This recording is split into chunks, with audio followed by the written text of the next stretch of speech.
NATO, let's go! Finland officially joins NATO, expanding the military alliance border with Russia by 1,300 kilometers. Pentagon documents leaked! What's in them, and why aren't they as important as Stormy Daniels and the Trump indictment? Posie Parker is thrown out of Melbourne by anti-protesting protesters, as Bud Light blows it in America. And the arrival of ChatGPT, the AI passes law and business exams on its way to creating nothing forever.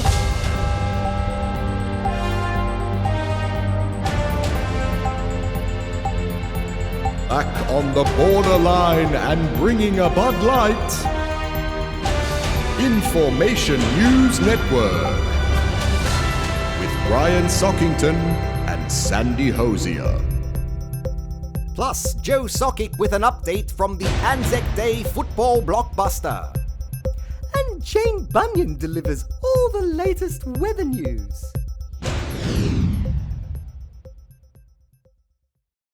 NATO, the North Atlantic Treaty Organization of 1949, created by the US as a security measure against the Soviet Union, has decided now is the best time for expansion, extending their border with Russia by another 1,300 kilometers and welcoming Finland to the military alliance of 31 member states.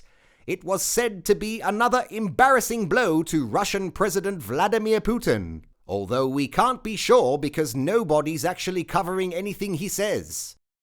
Finnish Prime Minister and top-notch dancer Sanna Marin said reversing military neutrality adopted by Finland since World War II and joining NATO was the result of Russia's invasion of Ukraine. However, the ascension of Finland and other nations close to the Russian border can be traced back to plans from the 1990s. Brian, no! Cut to the report! God, don't talk about Rupert that. Holsworthy has more.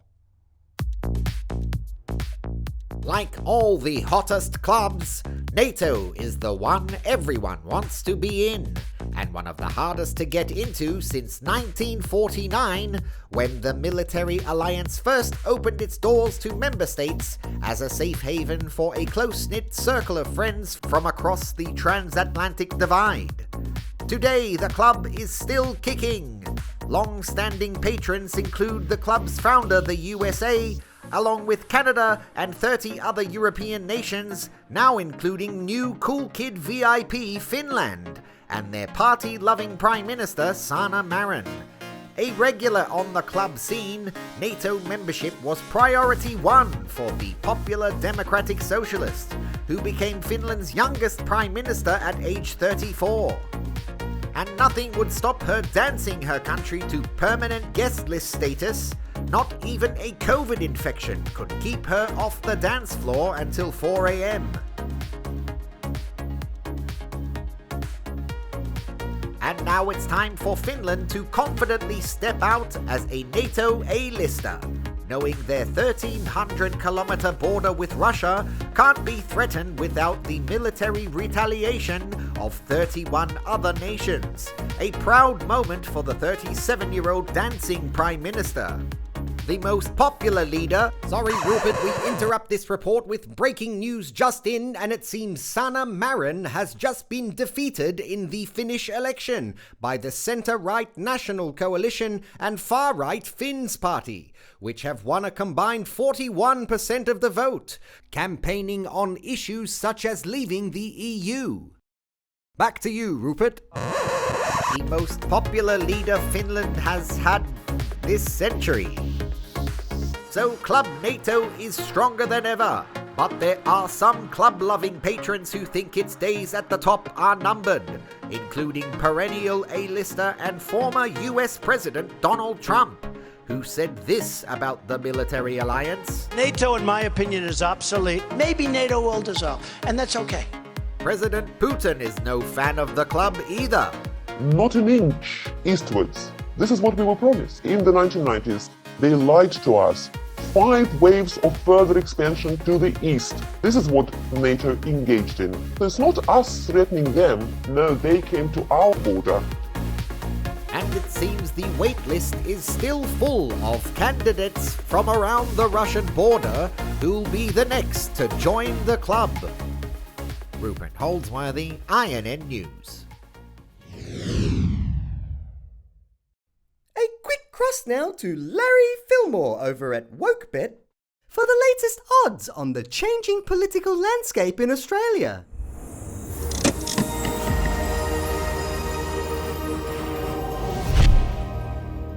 WokeBet.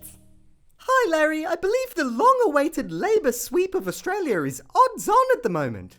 Oh, indeed, Sans. Chris Minns ended a record 12 years in opposition for New South Wales Labor, opening up the betting market to the prospect of a left-wing takeover of the country, as Tasmania becomes the last Liberal holdout, letting the whole team down.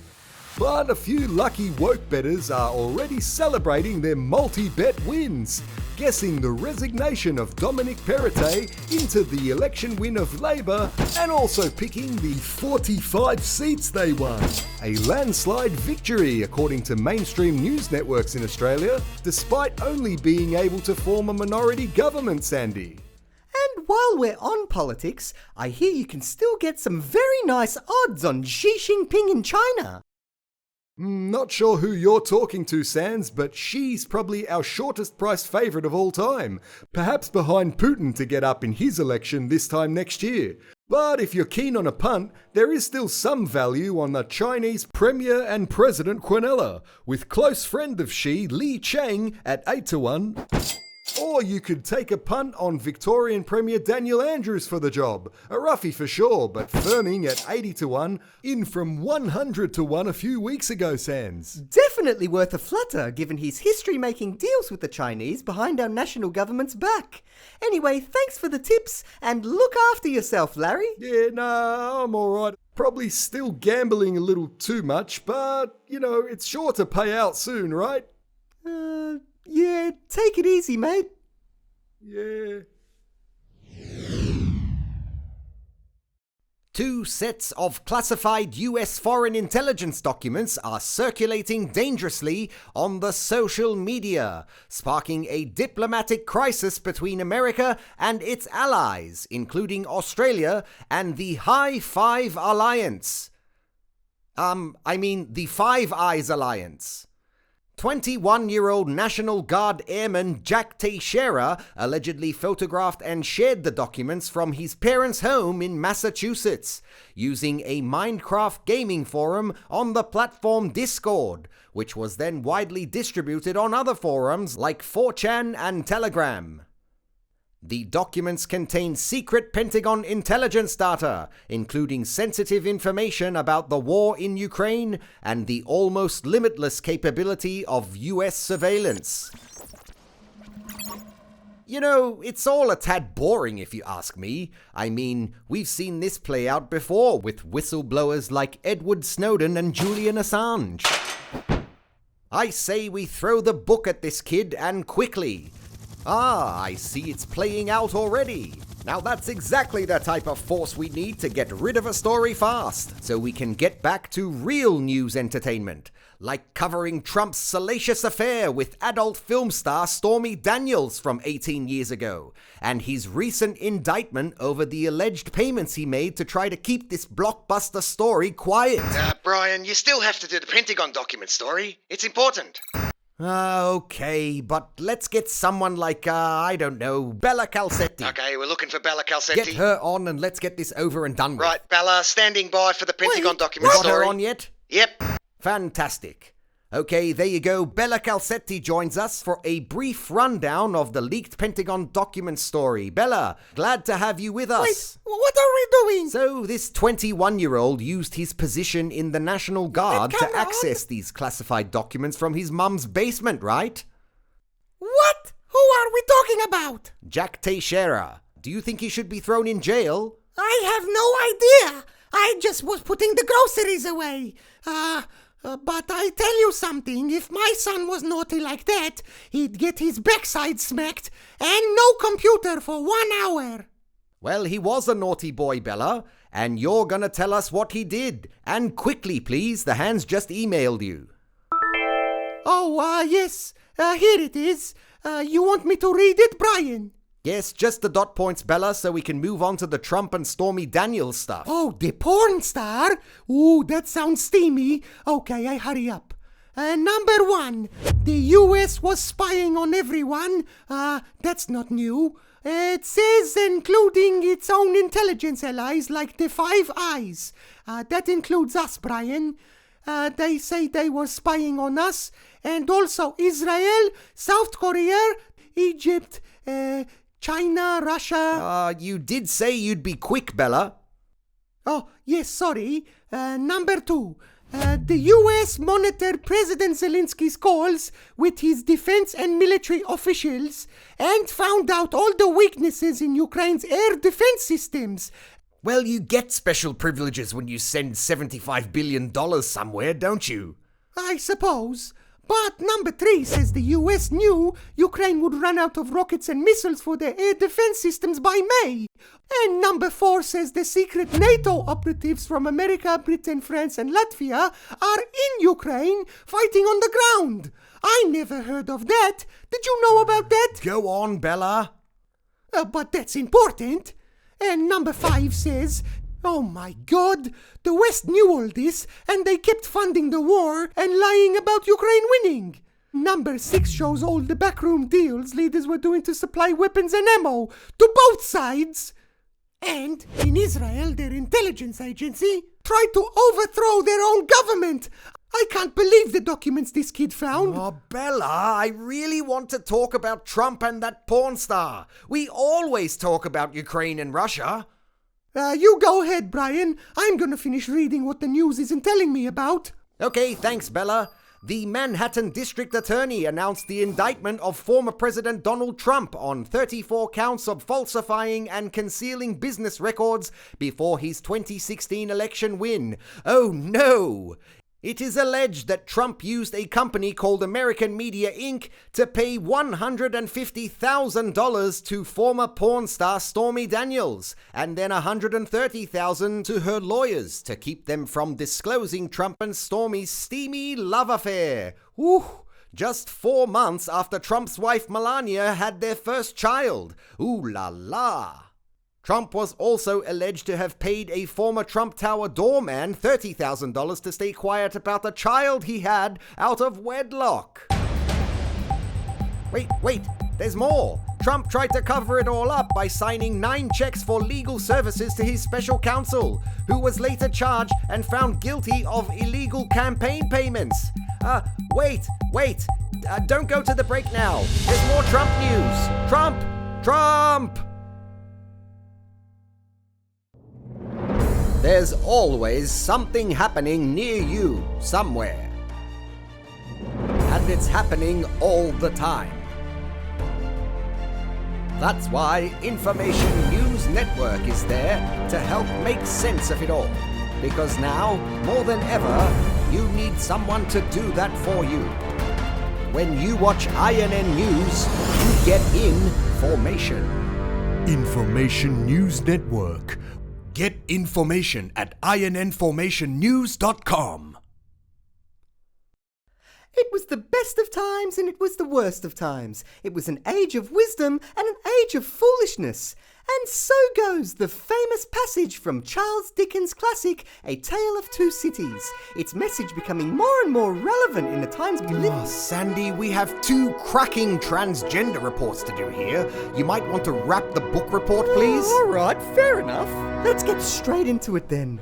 These people, and these people staged an epic protest on the streets of this city before flying out to this city to do it all again in front of cameras for these media networks who wrote these articles about this person who said she was speaking for this reason but was told she was actually this person.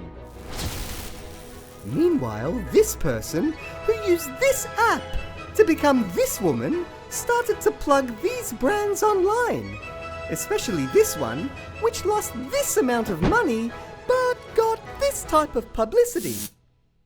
Wow, you are very succinct when you want to be. Well, you don't want to be caught saying anything these days, when it comes to gender.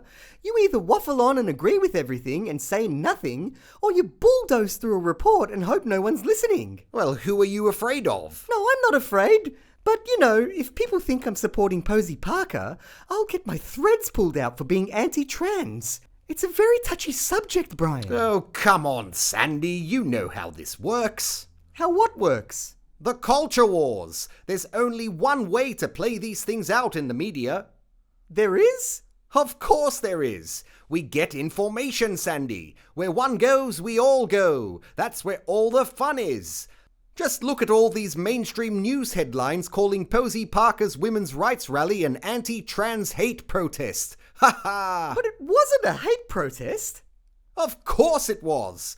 You can keep your stories about protecting women's spaces and the differences between sex and gender when there are Nazis on the loose.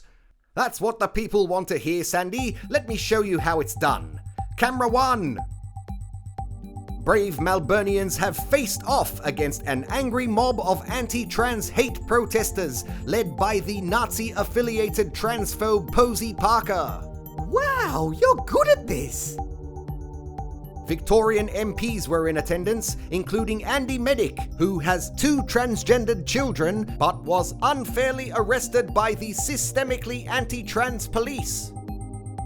While right-wing MP Moira Deeming was stood down for allegedly supporting women's rights while in the company of Nazis.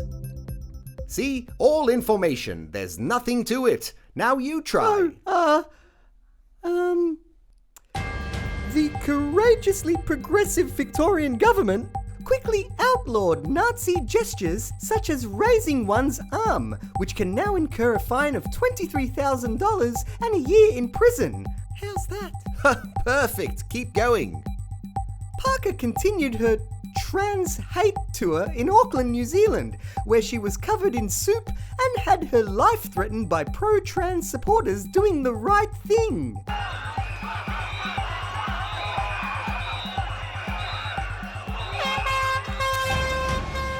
I think I'm getting it now, Brian. But I'm still not really sure about how to tackle this story about the trans influencer on TikTok. Dylan Mulvaney, it's easy. You do the same thing. Get information with the sensation of it. You put them in every story you can, Sandy, just like the big brands are doing with their sponsorship and advertising.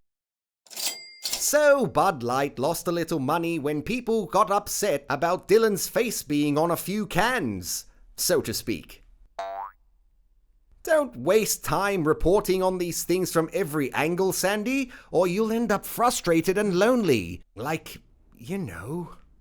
Tony Nito? Well, I wasn't gonna mention him, but yes, like Tony Nito. No one even knows where he is now.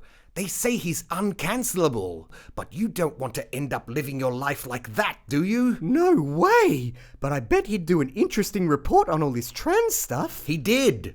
I hear he's been on the run ever since. Do you want to see it? Yeah, put it on. Okay, roll the Tony Nito clip, the drudge. Tony Nito here, COVID Ops, INN News. Kelly J. Keen's a women's rights activist because she talks about women's rights. Not everyone's cup of tea, a bit like J.K. Rowling in that way. Probably could be a bit more sensitive at times, but she's got every right to discuss sex and gender and to protect private women's spaces from blokes like this. What's illegal is assaulting and threatening the lives of people who want to hear these discussions. And if Nazis show up, deal with them. Don't tar everyone with the same brush. Posie Parker's got just as much to do with Nazis as you have with those people you hate at work. And don't get me started on Mulvaney. The kid got rich on Broadway starring in Book of Mormon, then got famous rich on TikTok, sending up women for a while before the trans penny dropped. He's earning $50,000 to $80,000 per sponsorship, and much more no doubt with those viral Nike and Bud Light videos. And speaking of pennies dropping, I spoke to so-called trans ally Penny Hempsack to clarify exactly what is going on with the saturation of pro-trans news in the world right now. Hello, Penny. Tony, you know you're not allowed to be here. No one wants to hear your right-wing hate speech. I want to know why you're not allowed to report on Posie Parker and Dylan Mulvaney without gushing over trans people and saying they're all women and all that. Get lost, Tony. You died to me when you didn't get information with everyone else. What are you afraid of? This is freedom of speech. Tell me what you think. Did you just raise your arm? You just raised your arm at me, didn't you? I'm reporting you to the government this time, you Nazi. I just want to know. This time you're going to jail. You see? How do you think things are working out for him now? And to think he could have been information like the rest of us. Geez, I kind of feel sorry for him, don't you? No, I don't, Sandy. I enjoy my job, thanks. But I would like to get that Penny Hempsack on a bit more. Yeah, she was a great performer, I thought. Yes, she stood up very well.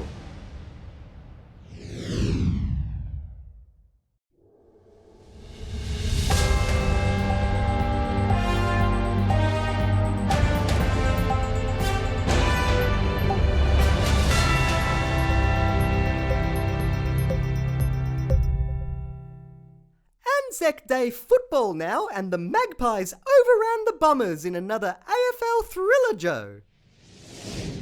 Yeah, probably should have seen that one coming the way the Pies are going, Sans. But first, I'd like to pay my respects to the real heroes of Anzac Day, to all the Australians and New Zealanders who served and perished in war and conflicts around the world. Here's to them, Joe. Lest we forget, Sans. Anyway, Collingwood did their famous Houdini escape trick again, beating Essendon in the traditional game by 13 points after coming back from a 28-point deficit at three-quarter time. A record MCG crowd of over 95,000 people watched Craig McRae's boys continue to make winning tight games an art form. They've won 22 of the coach's first 31 games, 9 of them by single digits last year, as they rose from second last to preliminary finalists. The Pies booted the final 7 goals of the game. Young gun Nick Dacos won the Anzac Day medal, kicking 2 last quarter goals and finishing with 40 disposals. Anyway, all of this gushing about Collingwood's actually making me sick. I think we best get on to sports wrap. The Formula One circus stopped off in Melbourne again, Albert Park hosting a chaotic third race of the season that was red flagged and restarted a record 3 times.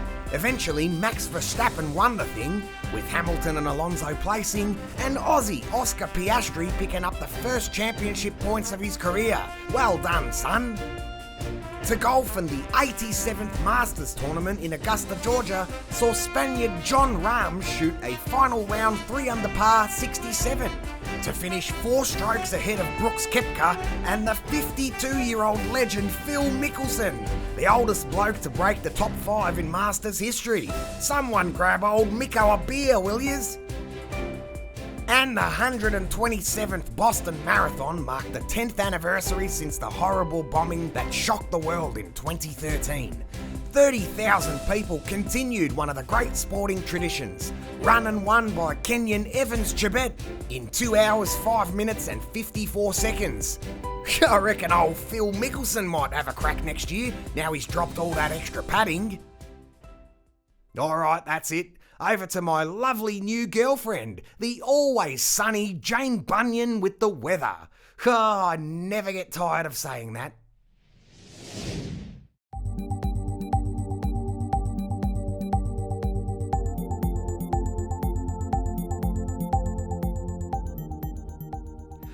It's lovely seeing you and Joe so happy in your new relationship, Jane.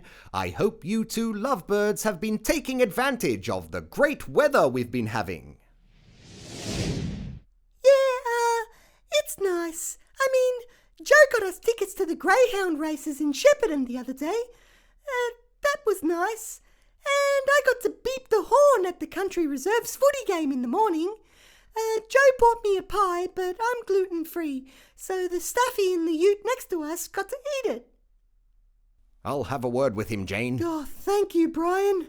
Anyway, what's the weather outlook look like? That's hard to say. A bit of a tongue twister. Well, actually, we're having a bit of stability with the weather for once, Brian. let's put the spotlight on Darwin for a second, which is bucking the trend of variability, recording temperatures between 30 and 34 for every one of the days of April. And that earns them an INN stamp for effort and consistency. Well done, Darwin. Around the country now, and you can see that temperatures seem pretty stable or something for this time of the year. So here's some footage of the kind of horrible disasters we should expect in the near future, so as not to become complacent during our ongoing climate emergency.